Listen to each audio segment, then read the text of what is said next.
This chapter is about exponential equations and their inverse, the logarithm. Quick introduction to exponential equations. Anything that has an exponent that is a variable is considered an exponential term, and an equation like this would be an exponential equation.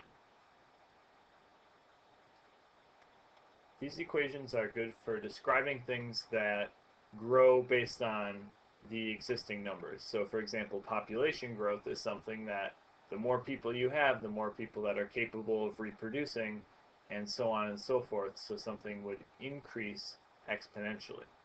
Same thing with compounding interest in your bank account. If you put money in the bank and you gain interest, then the interest is going to gain you interest too in the future.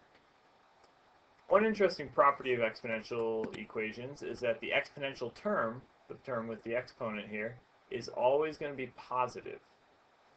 One thing to think about would be to try a very negative x. So let's try x equals negative 100 in this equation and see what happens.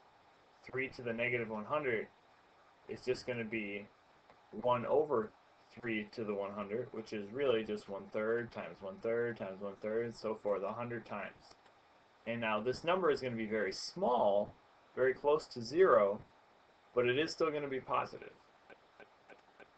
On the other extreme, let's say x equals 100, positive 100 here.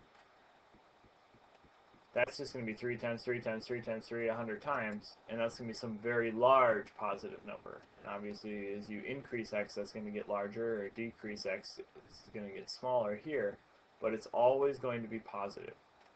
Now, there are cases where you have a term out front, such as, let's say, if we have a negative term out in front here, then everything is going to end up being negative. But the exponential term itself, the term with x in the exponent, is going to be positive. So this will always be positive, and then this is just another term multiplied out front that would make it negative. So these are exponential equations.